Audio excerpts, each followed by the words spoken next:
So as the board members know, we were presented with an opportunity by Ecosia to create a joint venture that involves cultivating, to start, 600 hectares of carob and fig trees, and in time generate revenue on an annual basis that would allow for reinvestment in fruit tree agriculture.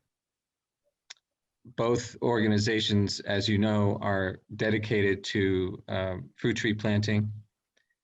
The enterprise being based on such trees that live well over 100 years and on land that can be rented for 99 years, would create an enterprise that would have perpetual revenue for literally generations to come to achieve this shared mission that we have and a vital project area for the country of Morocco. And so our questions are, how can we look at this and look at all the different variables of what such an enterprise could potentially take. And with that, I'll turn it to Harry to see how, to see how he would like to present the balance of issues that we need to consider. Hi, Ted. Thanks for joining us. Reading over your email to Joseph of March 9th, I think you have a pretty good understanding and handle on the structure and some of the issues from a legal point of view. In addition to the legal aspect of setting up this entity, this joint venture, and the requirements, the Moroccan requirements that it cannot be owned by a Moroccan nonprofit entity, which means the joint venture would have to be owned by another subsidiary of HOP, the 50% outside of Morocco. One of our major concerns is that entering into a commercial venture for the foundation for HOP, that we are able to set up our interest and ownership in this joint venture such that we can ring fence the foundation from any potential commercial events and protect HOF from having financial responsibility. Along with that, protecting HOF is there's a concern of some of the board members to be able to protect the board from any financial liability from such a joint venture.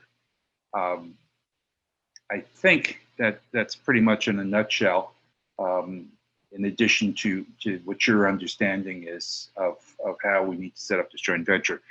But let me ask Bruno or one of the other board members any additional comments before we start. No, I think you summarized it well. So liability to the foundation and ultimately liability to the board members are of key concern. Anyone else? Yeah, if I might just add, Joseph, in your preamble, you mentioned the word cultivate and you mentioned the word planting, both of which is well within our scope and has minimal liability. If the scope of the business activities of this joint venture is restricted to cultivating and planting, then I'm 100% behind it. If it expands to exporting actual product, then I have issues with health and safety regulations, import-export regulations, taxation, et cetera, et cetera. The risks expand exponentially. So if the scope is cultivate and planting, then we're talking about a completely different animal to what we were talking about previously. So I just mentioned that before we turn it over to Ted. Harry, let me add in. I think very much so that the venture that's being contemplated goes beyond cultivating and planting. It goes into basically processing and distribution. However, that is another discussion and decision for the board. What we're trying to discuss with Ted today, I think, is what he's outlined in his memo and what we have just discussed on financial liability to HOF, the foundation, and to its board. So I'm not taking anything away, Kevin, but I think those are two different discussions. And we have Ted here to look at what the prior concerning the organizational, the legal structure and legal liability. I mean, if I could just add, it's a good point, Kevin, and I agree with Harry's response that the venture we're talking about with Ecosia is entirely about cultivation and planting and serving domestic market. And that's a principle of, that's a choice because of matters of food security for the country, particularly now with economic stress, that the generation of food that is enabled by the 600 hectares, we want to serve the Moroccan people. And that's also a shared principle by the foundation and Ecosia. At some point in the future, as Harry said, we can cross that bridge related to processing and export, but we have no design or intention for that in regards to the enterprise we're speaking about right now.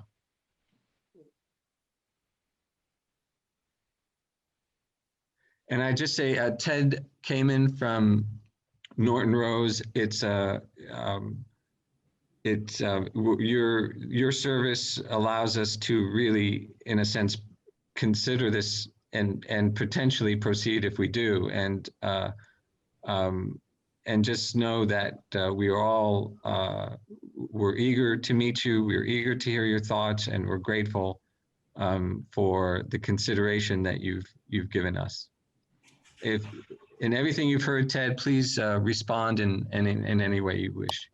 Sure. Well, why don't I briefly introduce myself so you have an idea of my background. I'm a M&A or mergers and acquisitions and securities lawyer at Norton Rose, so a corporate lawyer. I was based in Paris for 10 years. I did the IPO of Morocco Telecom, so I know Morocco. I at one point was qualified under French law. I had to pass the French bar exam in French.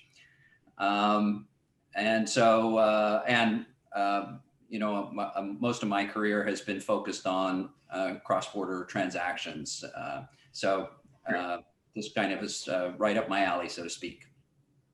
Let me start with the kind of biggest risk potential risk, where we need more information, or at least I do. And that's simply whether your tax exempt status in the United States might be threatened by an investment in a private enterprise. I know that 501c3s can, or whatever. I know that you can, as a charitable organization, maintain tax exempt status even if you do invest in a private enterprise, because I've worked for a charitable organization that did exactly that. But there are certain tax rules to be followed. I understand that in the past you've looked at this a bit, but anyhow, that should be bottomed out. I think there are certain conditions to how that's done that will have to be observed for you to maintain your tax exempt status.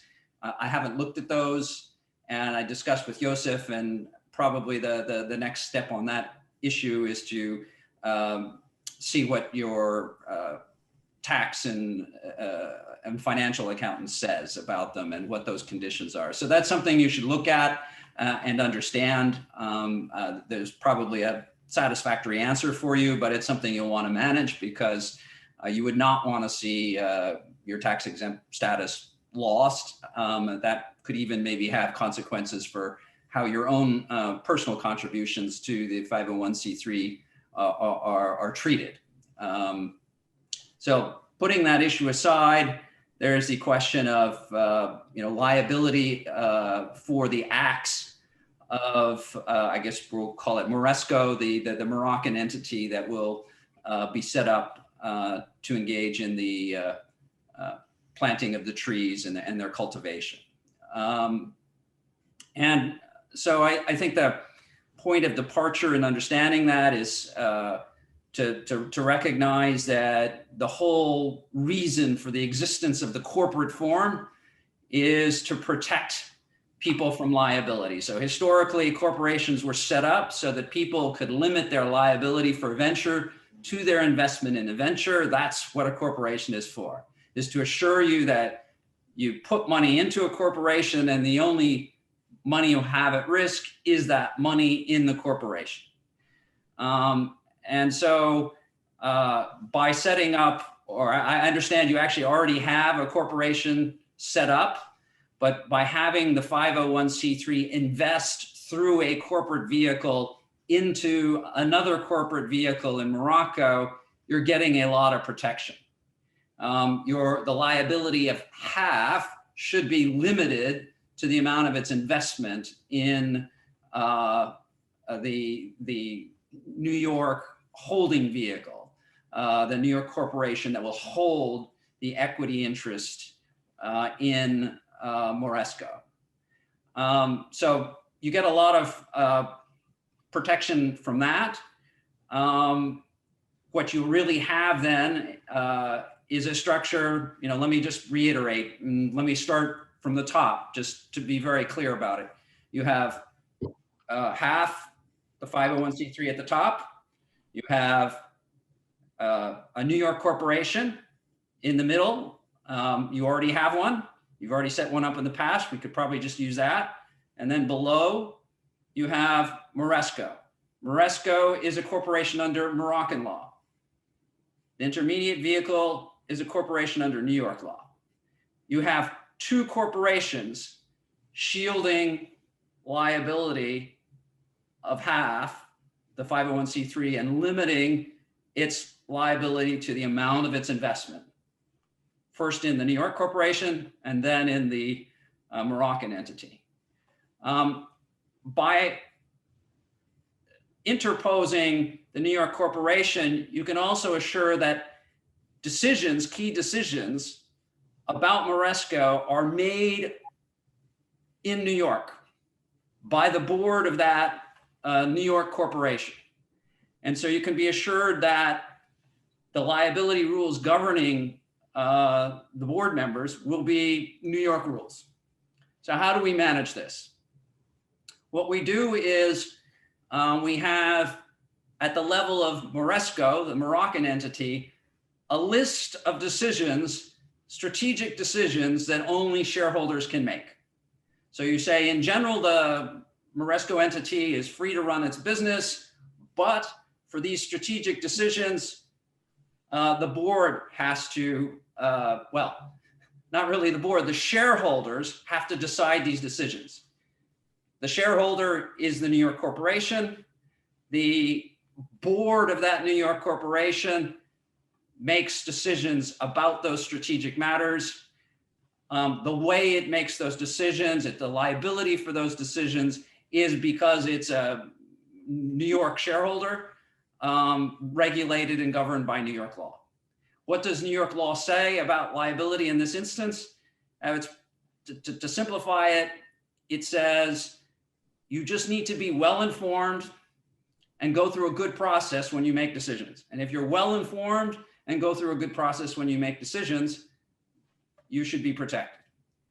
It should also be possible that at that New York level, it should be possible to, I would think, easily get insurance in the United States for directors insurance, if that's something you feel like you can pay for, or maybe you already have it.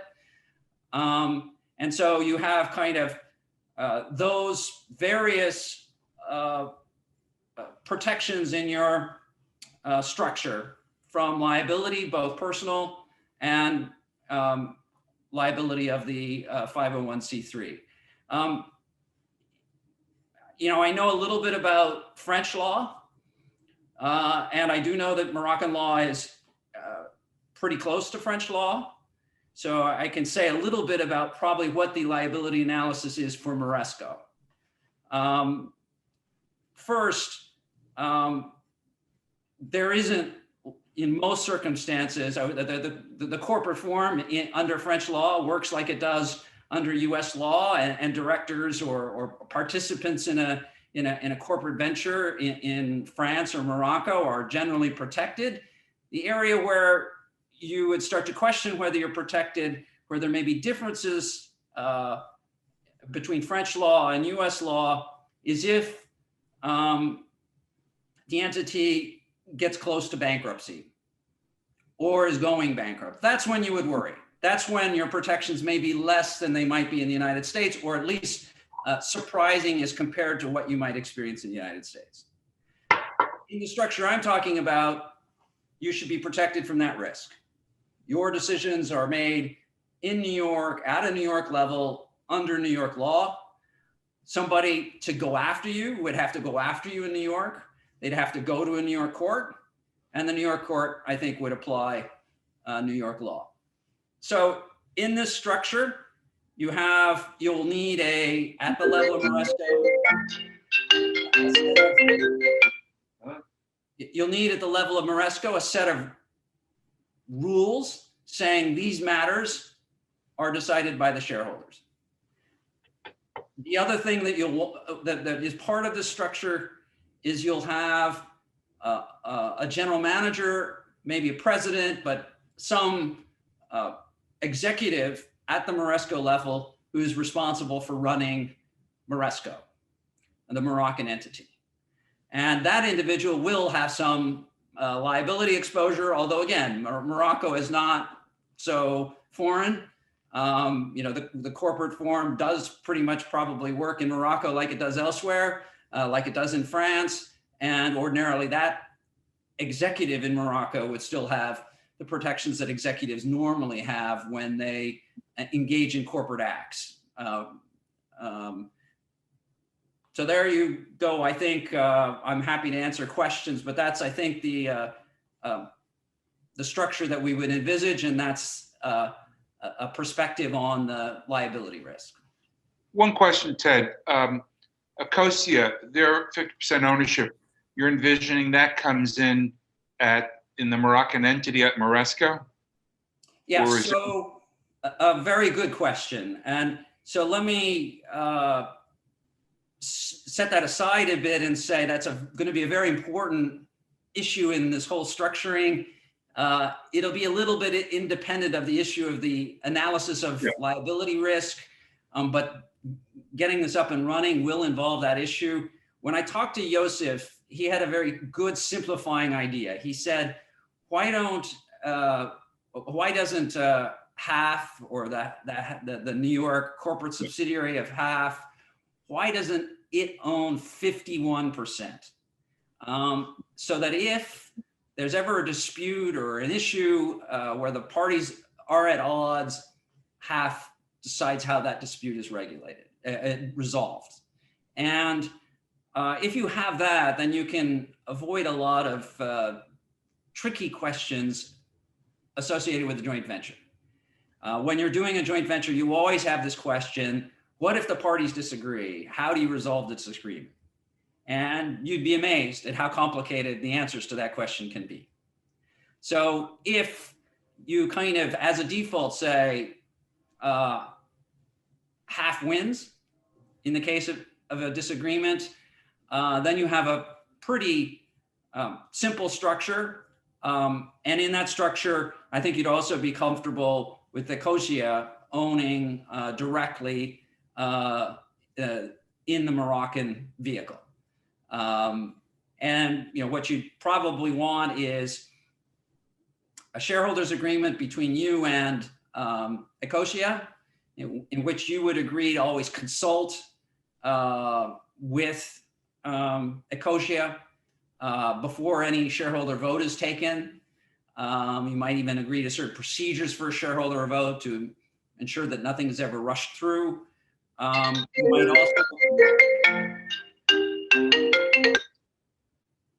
You might also include in that agreement a provision specifying that all profits of the enterprise are reinvested in Morocco. That provision you might also include in the organizational documents of Moresco. Yes, in short, the answer to your question is, in this structure, Ecosia would own 49% of Moresco, and the New York holding subsidiary would own 51%. Well, the ownership question is, where does Ecosia want to come in? Do they want another offshore company where their investment comes in, or do this, it goes directly in Morocco? And the only other question I have, it's envisioned that that Ecosia is the one who's going to put all the money into this, and we're putting expertise. We may choose to put some money in it, but the majority of the money is going to come through Ecosia. And I don't know, and further, if HAF and its subsidiary, through its subsidiary, owns 51%, does that give us any more financial liability than if it was a 50-50 or 49-51 the other way? No, that makes it more interesting. It might make it harder to convince HAF that you should have the 51% interest. There will be some tricky questions under Moroccan law as to how to value, so to speak, contribution in kind, which is what you're talking about. So you're not contributing money, but you're contributing services. Of course, the equity investment can also take the form of a non-interest bearing loan from Ecosia, so that the capital, the shareholding itself can be nominal. Yeah, so in short, this is where, so let me step back one moment. Okay, Harry, you're absolutely right. An immediate reflex would be to say, why are we investing directly in Morocco? Why don't Ecosia and the New York subsidiary, why don't they set up a holding vehicle outside of New York in a well-respected, very flexible legal jurisdiction? And that could be done. And so to your response, Bruno, all the things you're talking about, you would do in New York and quite easily. I see. In Morocco, at least last time I looked under French law, some of the things you're talking about will be constrained under the law. French law can drive you crazy on these points. Now, maybe they've reformed it, but I doubt it. To give you an idea of how crazy it can be, I was working with the CDC, a well-known French entity.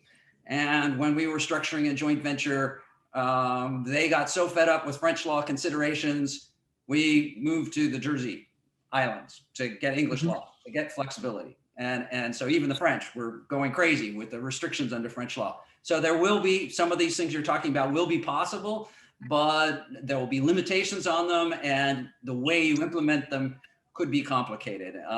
And so we'll get there probably, but you'll need a fair amount of probably Moroccan advice. To your point, Harry, my understanding from Joseph is that Ecosia actually was happy to hold directly in Moresco. It thought that was a simple structure. That's one reason we've been talking about this structure. If you were to try and think of what your offshore holding vehicle would be with a German company, a New York company, you know, the question is, would a German company want to be invested through a US entity? Maybe not. Maybe there'd be tax issues there. You know, Luxembourg might be a jurisdiction, but there are costs to Luxembourg and constraints. So it's not so obvious if you had an offshore holding company where it would be and what it would be. So those are some.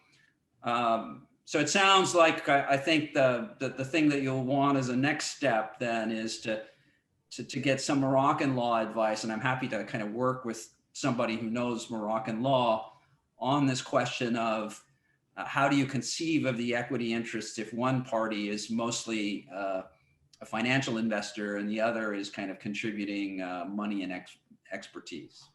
So, but the bottom line is that you feel that we can construct a structure that will be able to protect financial liability on HOF and HOF's board in this venture. Yes. And one of the ways you're doing that, just to be clear, is a lot of what Moresco's done will be done by executives at Moresco. The only thing that HOF and the New York subsidiary will do is make decisions about strategic matters as shareholders. Ted, I have a related question. Can I just ask a quick question here, Ted? What, in your view, would be the governing document that sets out the scope of the joint venture relationship between Ecosia and HOF? Well, what I'm really getting at is what is the specific document that limits the scope of this joint venture from a legal perspective?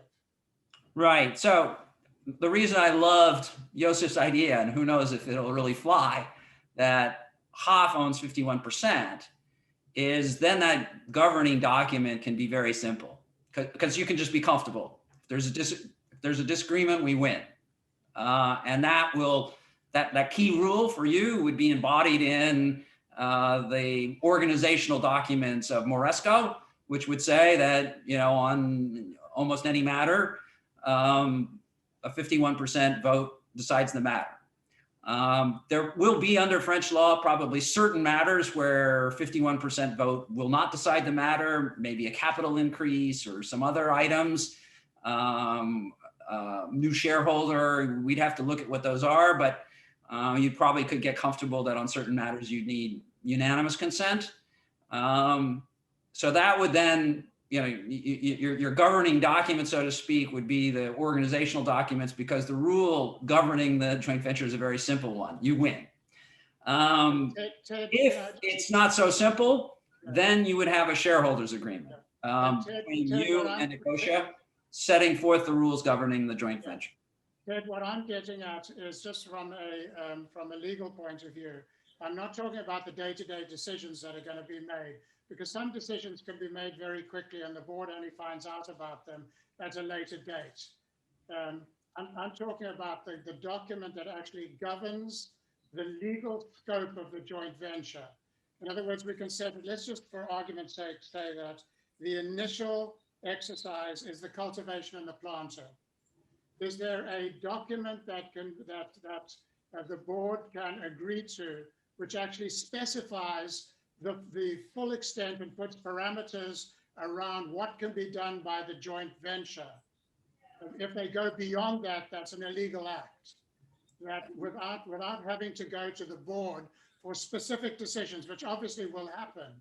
But I'm just talking about that original document that sets the legal parameters for what this joint venture can legally do.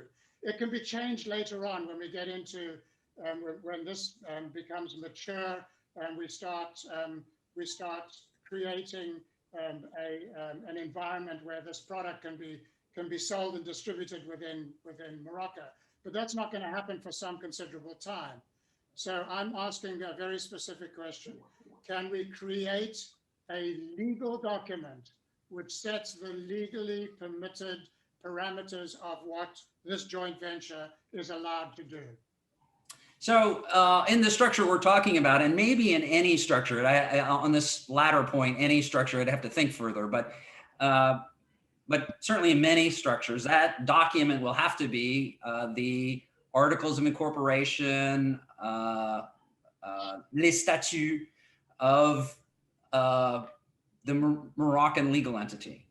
And so you would need to embody in the articles of incorporation of that entity this rule limiting the scope of the enterprise. Now, as I envisage it, kind of to get additional protection, you would have a shareholders agreement between you and a co-share where you would also agree on the scope as between you, which would allow you to sue a co-share or a co-share to sue you if you ever exceeded the scope. So you kind of get it in both places.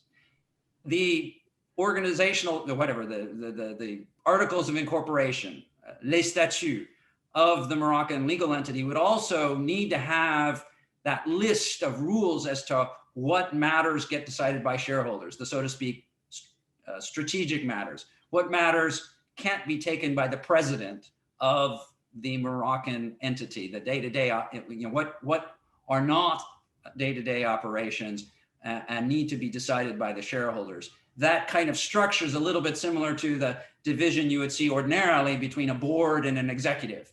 What matters are matters that the executive must raise to the board that the executive can't be taking on his own. A very simple example of such a rule is expenditure beyond X amount needs to be approved by the board. So this will require a Moroccan lawyer or your accountant who's qualified under Moroccan law to do some drafting in French on these rules. We'll need advice from Moroccan law advice on what corporate form you would choose in Morocco, because there are different corporate forms. There's not just one. There's just not just one kind of corporation. So les statuts are the organizational documents, the articles of incorporation for a certain kind of legal entity. There may be other legal entities that don't have statute but have something similar, but that's where that would all be put. And so you will need to, if you will, rely on Moroccan law for that part of the structure. That's great, Ted, because I think our greatest risk mitigation here in terms of, as you described, well-informed and good process. On cultivation and planting, the board is very well informed, and we have an excellent process, as Joseph will attest to. And that, from a mitigation point of view, if we can somehow legally restrict the capability of the joint venture of going beyond that for the intermediate period. Obviously, there'll come a time when that will have to be amended when we're ready, willing, and able to move to the next stage. But initially, if that can be established in a legally binding document, I, as a board member, would be much happier. So let me mention, on that one point, you have a choice. There are two ways you could do it. One way you could do it is you could hardwire in to the organizational documents the rule that you just mentioned. The Moresco can only do cultivation and planting. Another way, and then the downside to that is if you could end up in arguments about whether something's cultivation or planting or not, or how far does that mandate extend? Are there some ancillary activities associated with it that the company, that the corporation should do? Another way you could, have the limitation that you're talking about is in that list of strategic decisions. You could have on that list saying something that if something is not cultivation or planting, then that specifically has to be approved by the shareholders. And then that would give you a little bit more flexibility. It would allow you, as things go forward, to maybe have that approval rather than having to amend your underlying organizational document. It might, it avoid kind of the issue that somebody might say, well, that isn't cultivation and planning. And you're saying, no, but it was ancillary to cultivation and planning. So there will be that choice of how you go about it. You'll want to decide. You know, my instinct is that you'd probably prefer to just have it on the list of shareholder decisions. You know, you will have, as I suggested, you could have in that shareholders agreement between Nicosia and the New York subsidiary, not only the rule that the profits be reinvested, but maybe also the rule that you agree that for the time being, cultivation and planning is the only thing that the activity will do, that and ancillary services. And for that to change, both parties would have to agree. So that might be mechanically the way to go about it. Ed? Bruno, I know you wanted to say something. And Yeah, because it begs a different question about who should be the shareholder, the board members of the New York corporation. Because of course, in your context, they should be the same as half board members. But I was wondering if, again, to further insulate half, we should have a different slate of board of directors of the New York corporation. And later on, and then we haven't discussed about management. You know, can Joseph be on both sides or not? So my instinct, or the simplest way to think about it, probably the right way to think about it, is just have a mirror image board. So your board of half is the same as your board of the subsidiary. To have a different board will not help really to shield half from liability, half the entity, the corporate entity. It won't make a difference. You know, obviously, in terms of individual liability, you know, anyone who's an individual who's not on the board of the New York subsidiary doesn't have liability risk. But that's probably the reason why you have a mirror image board. You just kind of feel like everybody should be in, you know, for the same. And, you know, I do think that you shouldn't worry too much about the liability risk at the level of that New York entity. You know, again, as I said, as long as you stay somewhat well-informed, follow a good process, you should have a lot of protection. You should have the protection also of the corporate form. You should have the protection of the fact that the entity of which you're a board member has no assets. So why would anyone go after you?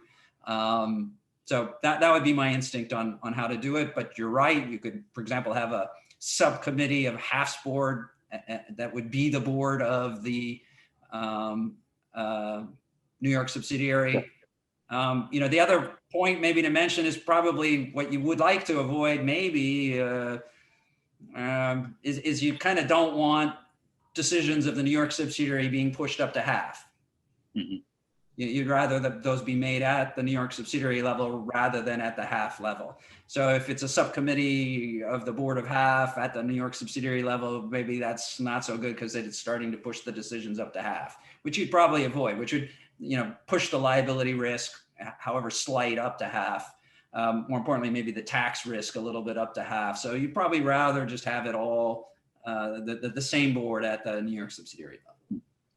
You know, one concern I would have is moving past this is looking at what potential liability to half the foundation and its board is we have to construct the joint venture agreement with COSIA very carefully, because the other aspect of financial liability would be, you know, what protections, you know, we can have because we can be sued by a COSIA.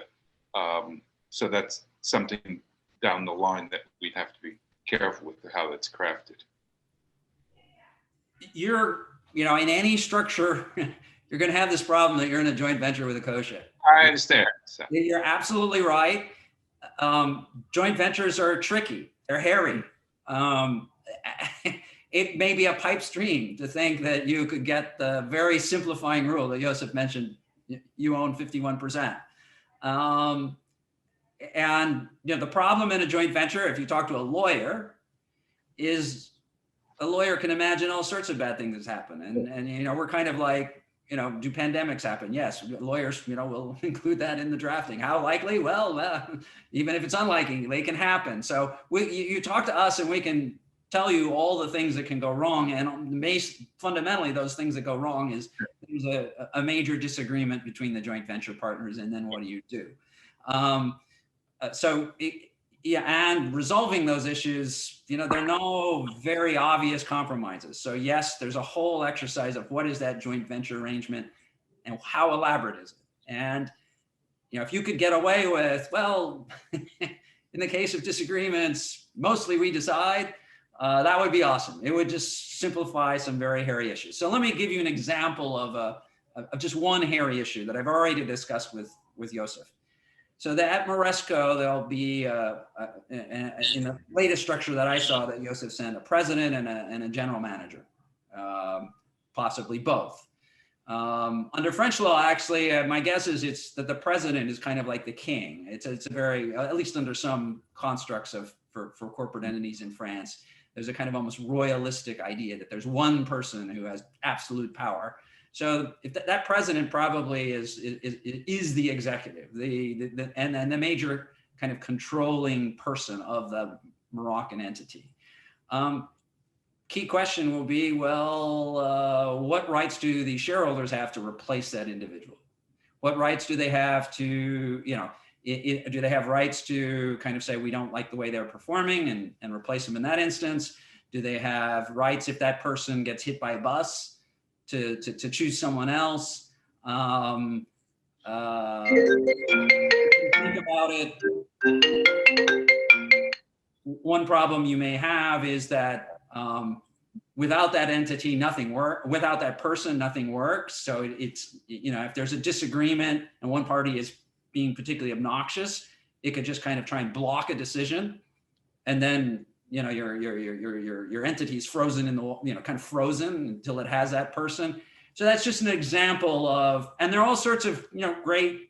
There are solutions to these issues, but they're complicated. One of them is called Russian roulette. You can just kind of imagine how that might work. It's a long drafted provision. There are solutions to that, but you can get a flavor for the kinds of issues that can be tricky in a joint venture when I mention that, which is why, again, hopefully you just go with the 51% rule. And fundamentally, you don't, the lawyers will. The most important advice you can get is not legal advice. The most important advice is you want a trusted joint venture partner. You need a lot of trust. And so hopefully that's really the basis for the joint venture, that trust, that confidence, and that gets you through. Ted, with this structure that you've described, well, you've given lots of options, but you have a very well thought out structure. Would that facilitate an exit strategy if needed? Haha, you guys, you guys have the right instincts. That's another big issue in a joint venture. And you can have elaborate provisions on exit. Can one party buy out the other? When can you sell to a third party? And those are complicated provisions that can go on. So you could have try and foresee that and provide for it already. Or you can just say with 51%, we hope we're okay. But on that particular issue, 51% might not do it. If you are the ones wanting to exit, probably French law is going to say, well, there's certain shareholder decisions that need more than 51%. And some of those kind of key decisions will maybe likely control an exit scenario, which may mean that in an exit scenario, you need kind of unanimous consent with your fellow shareholder. Although again, if you maintain a good relationship with a COJA, maybe you fall back on it. It's all about trust, and then you just, the parties just assume if the time comes when it seems appropriate for one or another party to exit, they'll discuss and they'll figure out a solution. Ted, I mentioned this because in a normal commercial joint venture, succession planning is not a major issue. You've got tremendous resources. It's usually two major organizations joint venturing. There may come a time when, for whatever reason, HAF doesn't have the capacity, the facility to continue to fulfill its obligations under the joint venture. Those things really have to be considered. Much of what HAF does rests on Joseph's shoulders. We just have to be realistic about it. We don't have a depth in our bench. So we just have to consider those kinds of things, because the board might be faced one day with having to fulfill obligations under the joint venture that we don't have the capacity to fill. We're also dealing with, it's Morocco and we're all in New York or spread out in different places. So it is a consideration that we just have to be mindful of.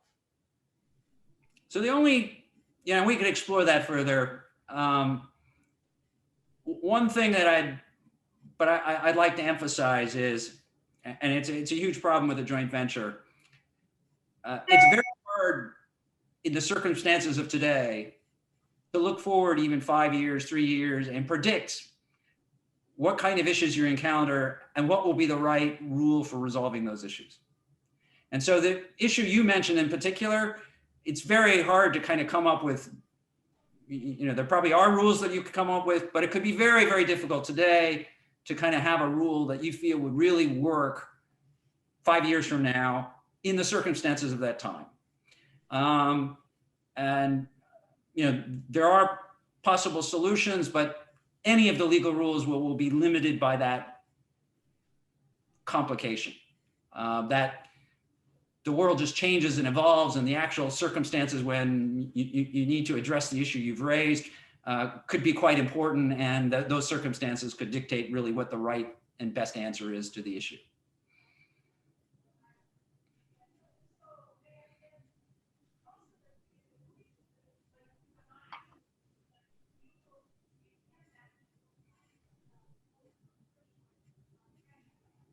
So Ted, I don't know if you saw the answers that Joseph got back from Ecosia's officer about what they were thinking. Joseph, what I'm talking about specifically is with setting up a shareholder company in Morocco in which both Ecosia and HAF buy shares be an option. And also that officer was saying he thought that it should be a Moroccan entity paying taxes in Morocco. So did Joseph share those insights with you, or do you have feelings about them? Yes, and that's why we've kind of, and I talked a bit with Joseph obviously before this call, and that's why we've settled on the structure that we have. It's consistent with what Ecosia wants. At the end of the day, you can't get around the need for a Moroccan entity anyhow. And, we've considered Harry's thought, and other thoughts that what about an offshore holding vehicle? And we thought, it's probably an extra complication, very hard between a New York and German entity to figure out what that would be. So yes, let's just kind of keep it simpler and do that. So, and would it, if we trust Ecosia, and because they're putting up the money, or for whatever reason they say they want 51%, would that still protect us, as if we're officers of the new New York entity? I think in terms of, your risk of individual liability, the structure that we've got will still give you plenty of protection. So you would be more, it's more a question of your risk on your investment, if you will, that you would then be worried about. And, I hadn't thought about flipping the rule because I didn't know that they were putting up most of the money. So I'd have to think hard about that. I have in certain scenarios, had to come up with a set of, 4 rules, let's say, that protect, give minimal but critical protection to a joint venture partner that's not, so to speak, the dominant one. And so it takes a fair amount of insight to know what those rules are and settle on them. But anyhow, I'd have to go back and figure out what they were. It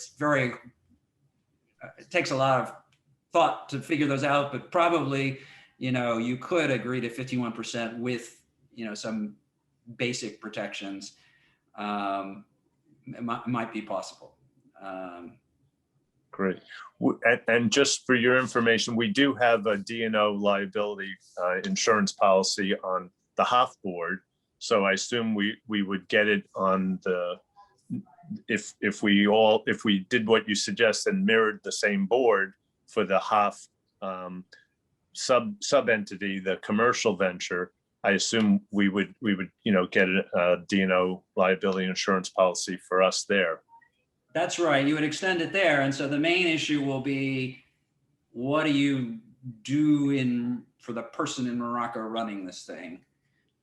Is there a Moroccan D&O or O officers policy? How does that work? What is it?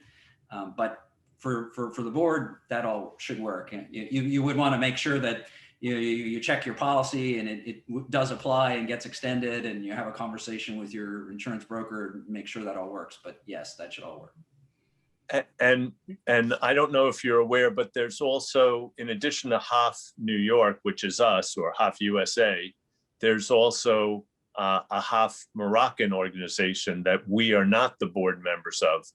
Joseph and one or two HOF USA board members are board members of the Moroccan entity, but there are other board members of the Moroccan entity that are not on the HOF USA board. And the way that that I understand that we operate is HOF USA is the vehicle that raises the money, gets the government grants, the charities, and then all the money is sent to the Moroccan board to spend, and in accordance with what the grants are, and then we do all the reporting, HOF USA. Is that, am I saying that accurately, Joseph, or anybody else? I think not 100%, in that the HOF board is made aware of the activities, but they are not allocating funds. They're not making financial decisions. They're not. So their involvement in financial matters is really limited. We share the reports, and they're not generating the reports either. And Wait, so really, can I just say, Joseph, instead of saying they, could you say Moroccan board, HOF US boards, just so we're clear? yeah, that's right. So the HOF Morocco board is their financial control is really not significant. Just, this is the 11th hour to ask this question, but I'm going to ask it anyway. If the Moroccan board is completely independent of the HOF board, can the Moroccan board, can the Moroccan organization not go into the joint venture with Nicosia? So Go ahead, I'm please. imagining a structure where at the Moroccan level, there is no board or no meaningful board. And indeed, the whole idea, one of the insights in the structure is replace the board with shareholders. Decisions that would ordinarily be decided by a board, make those decisions of shareholders. And so, it probably will be possible under Moroccan law to have a form of legal entity where there is no board. If it isn't, there's still ways to, create a board that's meaningless, if you will. But at the level of Morocco, you don't want, the idea is don't have a board doing anything meaningful. Have anything meaningful done by the shareholders as shareholders. Just to remind ourselves too that Moroccan civil associations, which is HOF Morocco, doesn't have the legal allowance to own or control or have any interest in a private Moroccan company. Unlike US law, where a US 501c3 can have shares in a private company, that allowance does not exist in Morocco. Yeah, I think it. I'm just saying, if I may, it seems that the Moroccan board, let's just call it the Moroccan entity for the purpose of this discussion. The Moroccan entity with, you're involved in that, Joseph, you're a board member? I am. Yeah, okay, so, And all of the activities currently being carried out in Morocco for the benefit of Morocco are being carried out by that entity, being funded by the hub US entity. Why would that, since you already have a structure in Morocco, why would not the individuals involved in that form outside of HUF, form a legal entity with those individuals being the shareholders, with the mission of that entity, with the governing documents saying that the benefits of that joint venture that entity would form with Acacia, that the benefits that are derived from our side, if you like, of the joint venture flow through to HUF, in which case we have circumvented all of the issues that we've been talking about. So those are the individuals that are currently making the decision to service the Moroccan people. Yeah, I think I think it's something to explore. The problem is that I foresee is that the relationship of a Moroccan nonprofit to a company is very strict and prohibitive. No, Joseph, I'm saying that not doing it through the Moroccan board. Let those individuals who are on the Moroccan board, who are currently servicing Morocco with in everything you do. It's not the US HUF entity that does that. They can provide the finance, right? Everything else is done through the Moroccan board.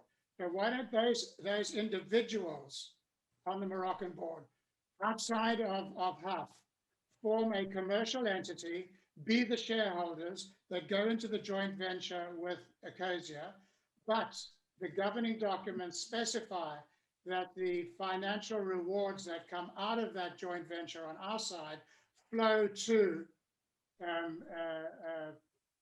HUF. I think it's something to explore. So let me respond with a few thoughts. One, you could have Moroccans who are participating in the civil association as board members of the New York subsidiary.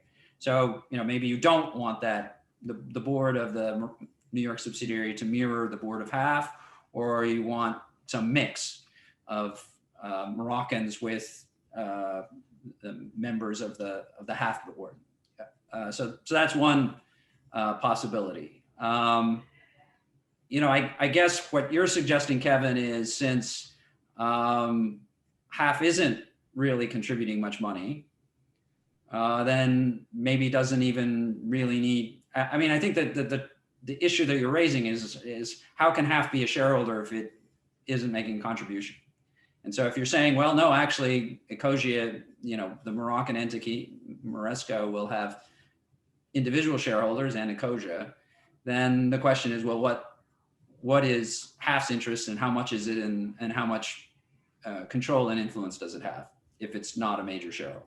Well, what I'm really saying, Ted, is that, as I understand it, all of the independent decisions made in Morocco are made by the Moroccan HAF board. I'm again, in the structure I'm talking about, there is no board in Morocco. All key decisions are made by the shareholders. Yeah, I understand and that. The only thing that is in Morocco is a president, an executive. Yeah, but what I'm saying is that have we given consideration to switching this?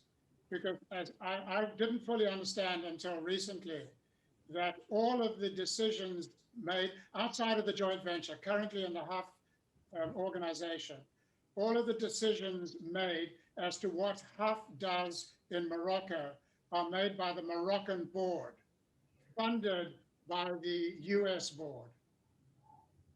So if that's the case, if those decisions are being made independently by the Moroccan HUF board, why don't we just form a commercial entity with the Moroccan HUF board members as the shareholders, but have the governing documents dictate that the benefits that comes out of the joint venture that accrue to the that structure that we put in place flow through to half. I mean, that's well- possible, but it just means half has very little control and influence in all of this. Yeah, let me just say, I don't think it's at all accurate to say that half Morocco is a determining factor of our operational direction, budget, activities, decision making. I mean, they are basically our legal allowance to operate, but on a functional operational level, it's relatively not decisive. On an operational, budgetary, strategic level, HOF USA plays that central role. I think in thinking about it, Kevin, your point, the issue that I think may pose a problem to the model you just described is that if a Moroccan company were created to perform the cultivation activity, then there is the and without HOF or HOF controlled company controlling that Moroccan company, then there's what could ever stop that Moroccan company from changing its charter or altering the direction of its net revenue. There has to be some overarching constraint on that Moroccan company from remaining true to the reinvestment in tree planting mission. And in the condition you described, Kevin, I don't see that external control ensuring the ongoing dedication of revenue toward continuing to tree plant. I just wanted to throw it out so that we at least considered it. Right, but just know, Kevin, that the HOF USA board is what's deciding our course in Morocco in the substantial, essential way, not the HOF Morocco board. But I mean, it's right to think a little bit about alternative structures. And you're right to kind of raise this as a possibility, at least to be considered. But I think, my understanding is really the idea here is the 501c3 wants to engage in this project in Morocco, which you would need to determine, but it would be an exciting project for you to undertake. And so you want to kind of run it as much as you can. Yeah. Liability protection. Right. And I mean, I don't want to dwell on the point, Kevin, but I just want to say, because HOF Morocco cannot have any shareholder responsibility in Moresco, the HOF company, there is absolutely no limitation on the what that board or that decision-making body of the HOF company can do. Understood. And you're basically saying it's a facilitation for half tax and legal requirements to have that board in Morocco, basically. I mean, to return where this started, Doug's point, I do think that, in this structure, the Moroccan Civil Association isn't really performing a role. And there doesn't seem to be any need for it. If you were to try and add it in, it would seem to be a very big complicating factor. So anyhow, in the structure we're talking about, the Moroccan Civil Association as such is not involved. As we said, and this is kind of coming from your comment, Kevin, you could imagine that some of the individuals that are part of that a Moroccan Civil Association are somehow involved. For example, as board members of the New York corporation that's kind of the owner of Moresco. Okay. Question is, now that we've hashed this out pretty much, where do we go from here? We've been on the phone with Ted for picking up a lot of his time. do we have any further questions for Ted? And then where, as a board, do we go from here with working with Ted?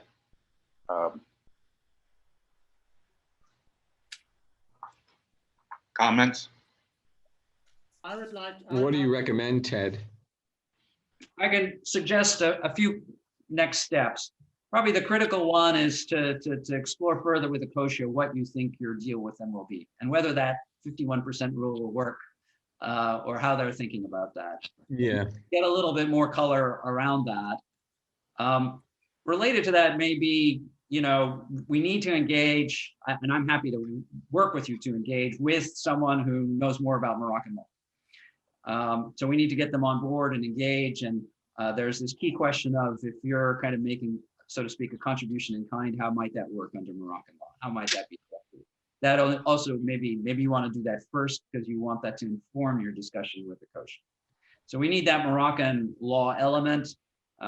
You'd also like to understand, you know, what exactly would be your corporate form in Morocco. And then a third point is you want to check in with your tax accountant and make sure you understand how a 501c3 can invest in a private entity and still maintain its tax exempt status. So those seem to be the three main, so to speak, work streams.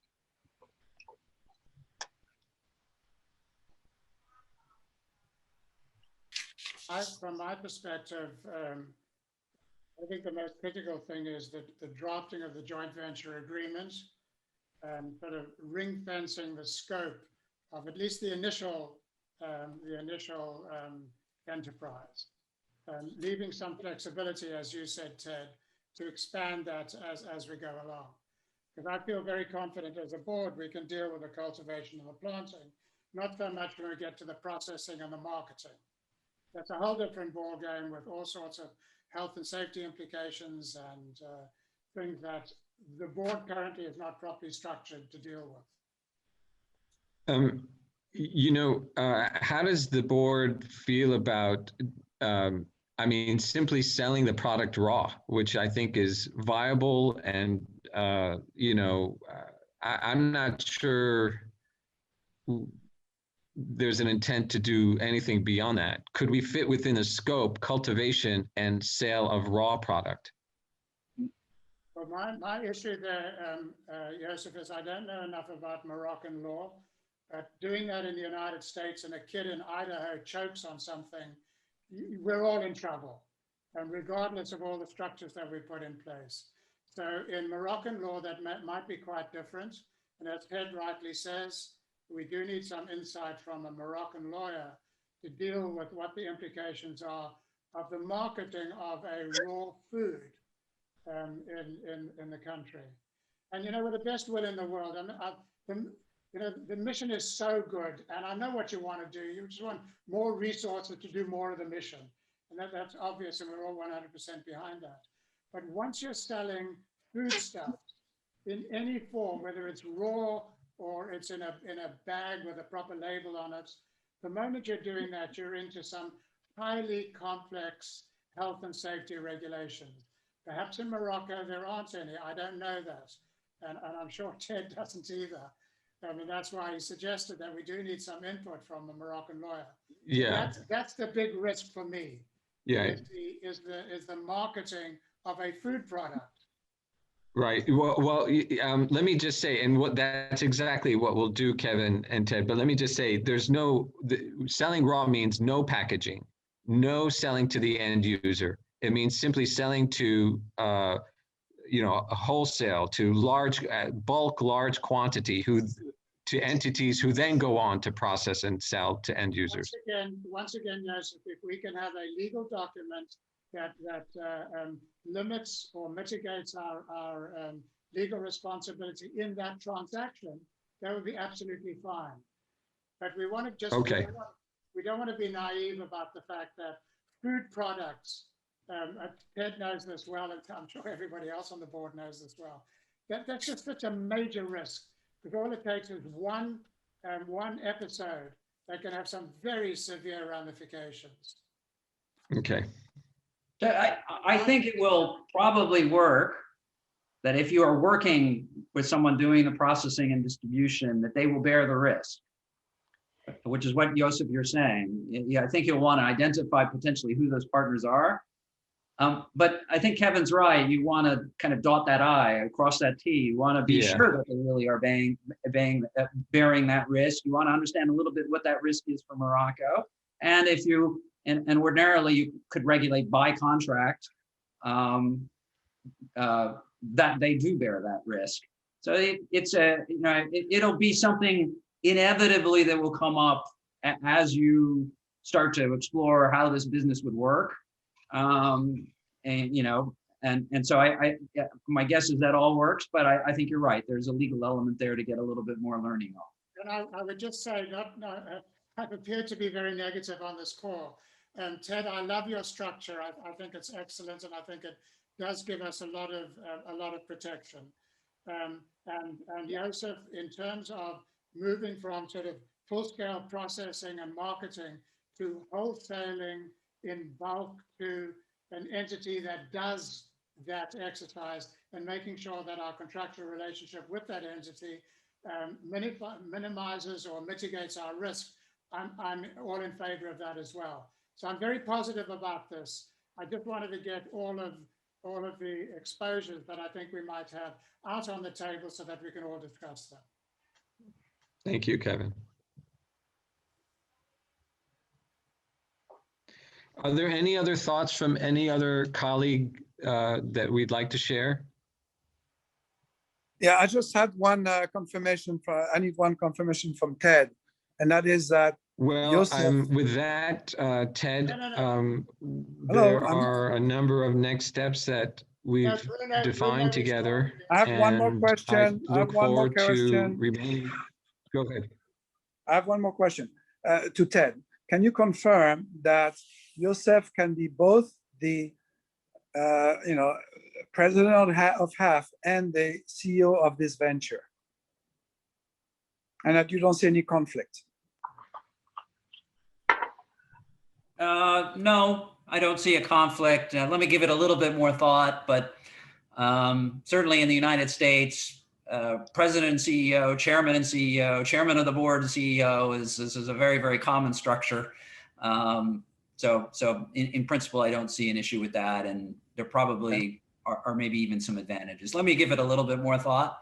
Okay. There may be Joseph may have some particular questions about that. So let me, well, I mean, what his questions might be, but I think that's okay. Well, I guess, I mean, it's a concern in that, I do sit on the HAF board.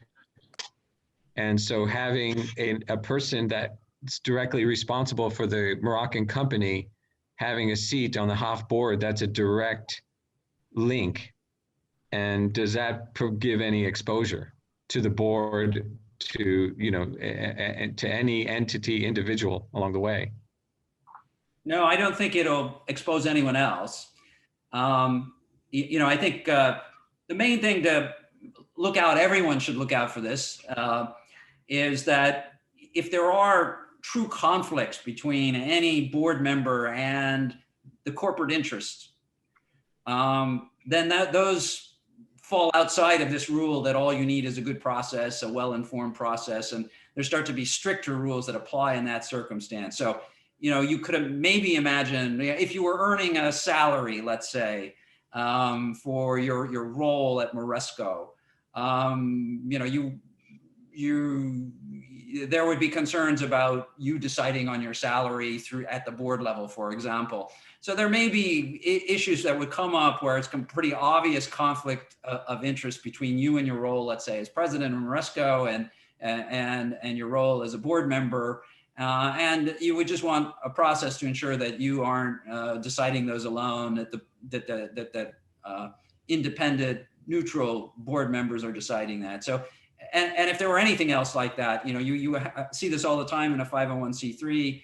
Maybe some board members are providing, even for a fee, certain services to the 501c3. Those board members shouldn't be deciding on the question of what the fees are for those services, for example. So, you will need to, all of you be a little sensitive to this issue of, are there in any particular case, are there some kind of obvious direct conflicts of interest that are posed, and you would ordinarily want to assure that you have, so to speak, at the board level, an independent process for avoiding and resolving those conflicts. So in a very general way, that's the issue. I don't actually think it's likely to come up much in this circumstance, but it's just something to be sensitive to. But I'm not worried, about you tainting everybody else if you're at different levels. In fact, the board will be better informed about whatever decisions are being made because you're on the board. Okay. Not to dwell, but can you imagine requiring that the future position of leading Moresco after, if I would ever do it, and after my time, that position always be on the HOF board for that last reason you said, because of the informing benefit? That could make sense. Yeah.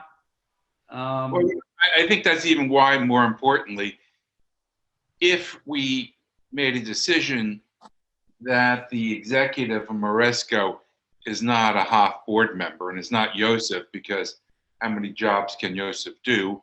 And also, as we get this joint venture going, is Joseph the one who has the skills to lead in this culture and cultivating and growing here? But if we go to an outside professional manager, then it's even more important that HOF owns 51% of the joint venture, because then you could have that executive report into the board of HOF.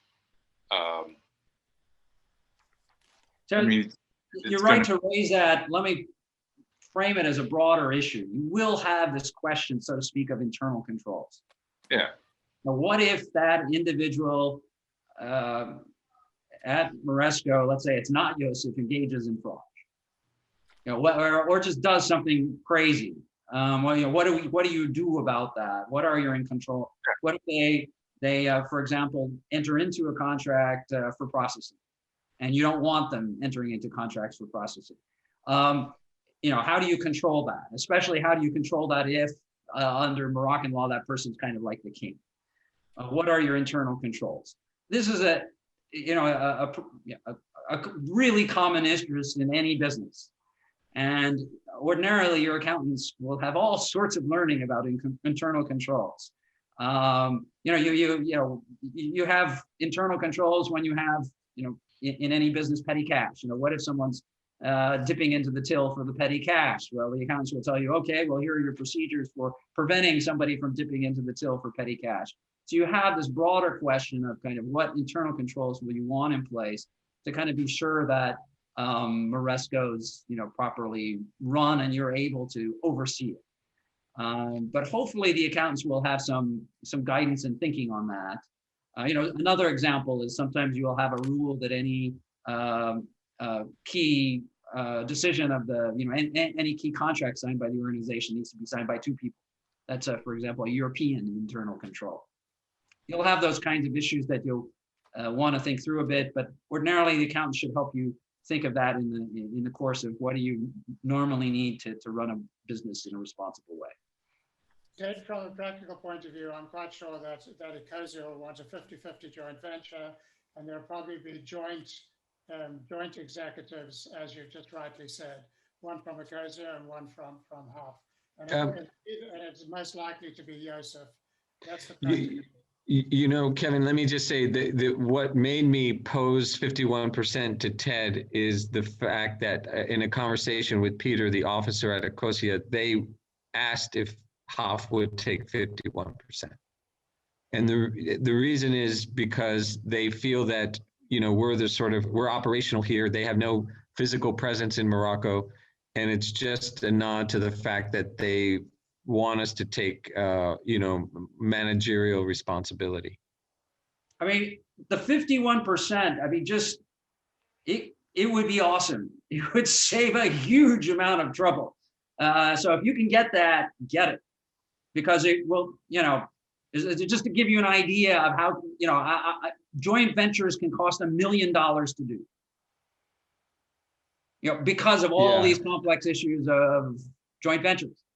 And no one can predict if it's going to cost 200,000 or $1 million, because no one can predict how hard there will be. But I can tell you that a lot of the issues don't have natural compromises, unlike in most other circumstances in life. So if you can get 51%, just take it. It just is a marvelous simplifying concept. And it's not necessarily the bad solution in a context where ordinarily the two joint venture partners, the reason they're joint venture partners is they trust each other. Yeah. I just want the board to know that my reaction to Peter at Ecosia was that they take 51%. And because we don't care, because we just want the revenue to go to trees, and that's what they want. They want it to go to trees. So, let them take 99%. It's really just about an initiative that generates revenue, that reinvests, and we're not looking for anything else. And so, but on a practical matter, Ecosia seemed to have made sense in that because we're here and we have the relationships and the ones to execute, it just made sense that we would carry the 51. Well, this is like a great negotiating strategy. You're a genius. Oh, well, we really don't want it, but we'll take it. Because, it really helps you to have that 51%. And I think it helps, probably, it helps. So one other thing you need to, and Kevin, you get this. The other thing to understand about liability is your best way to limit liability is not to step back, but to lean in. And lean in and just make sure that things work well and there aren't any problems. And if you have 51%, if there is a problem, you can lean in and solve it and be happy with that. And that's, still going to be your best liability protection. You like to, if you do lean in, not actually really have any individual responsibility, and you won't. But if you manage things properly and structure them properly, but that's also your best a solution to liability, and so it's also like understanding the underlying business issues and making informed and intelligent decisions about them.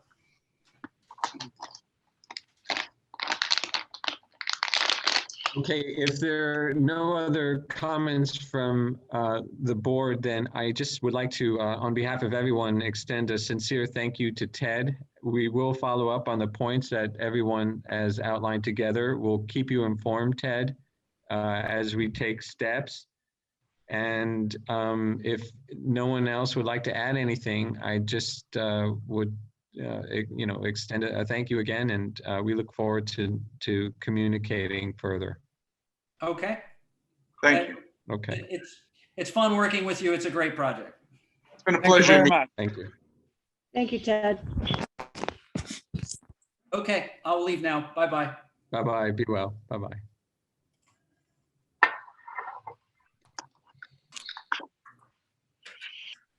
Okay. Ellen, everyone, how would you like to proceed? We've been on the call, I guess, for an hour and a half. Do we want to continue on to financials? Do we want to digest a little bit of what was said? Do we want to conclude the call now? How would everyone like to move forward? From my point of view, it's an hour and a half. I really, I'm going to have to jump off soon. And also, Okay. Yeah, and I don't think Suzanne is on the line. No, it's Suzanne. She's not been on the on line. Yeah, so, But I yeah. suggest that from the financial point of view, we reconvene next week when Suzanne can be on the line. And I think we have a lot to digest from our conversation with Ted. I very much enjoyed meeting Ted and listening to him. I think he has a lot of very good experience, and he was able to grasp pretty quickly a number of the issues, both from a legal point of view and also from our business point of view. I think one of the things, and I think Kevin brought this up, and we should have another discussion separately from the finance part on the joint venture here, is basically what is this joint venture going to do? you know, we're now talking about narrowing it down to growing, cultivating and growing. And we're not talking about being in the processing or the export business. It's going to be for internal consumption. And so I think we need to have a discussion on what we see as the actual business activities here. I mean, I think that even if we're, you know, if we're cultivating and growing, we have to be selling. So you can't get around that you're not going to sell. Now, are we going to sell just a commodity, which is fine, and we're going to sell it out to a processor or a distributor.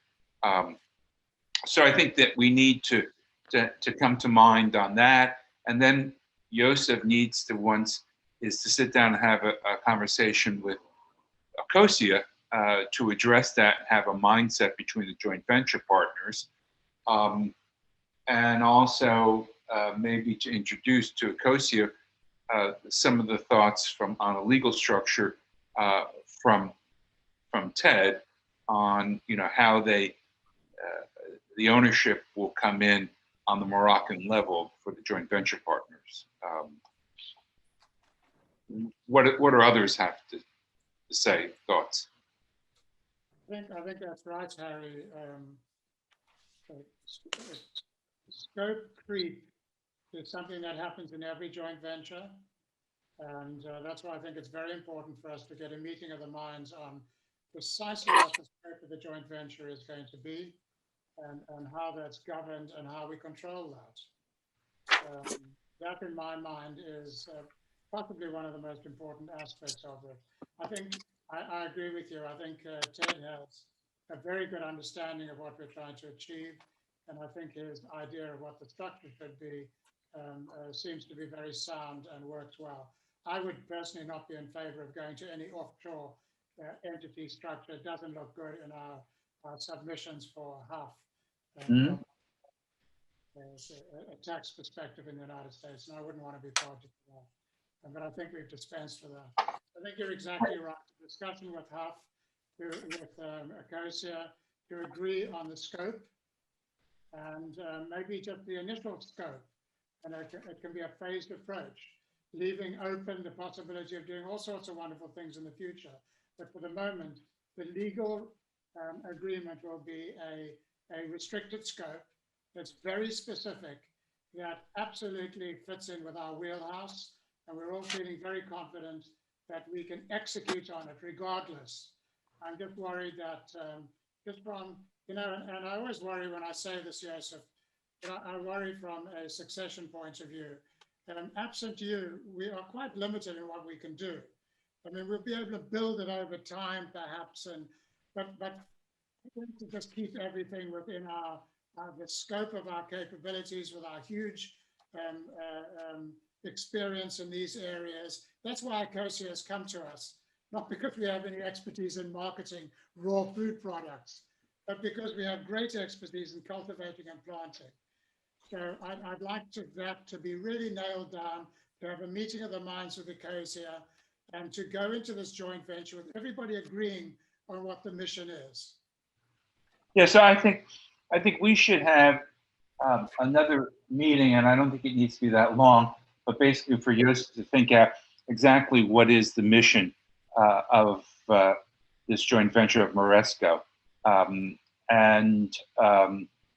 I also like very much with Ted's approach that I think if on our joint venture agreement, that we, as Kevin mentions, we narrow the scope and we're all comfortable with the initial scope, but allows through the joint venture for the partners to, at a later date, if it chooses, and the boards of Moresco, of Ecosia and HOF were to agree, that allows, you know, would allow for an expansion of activities.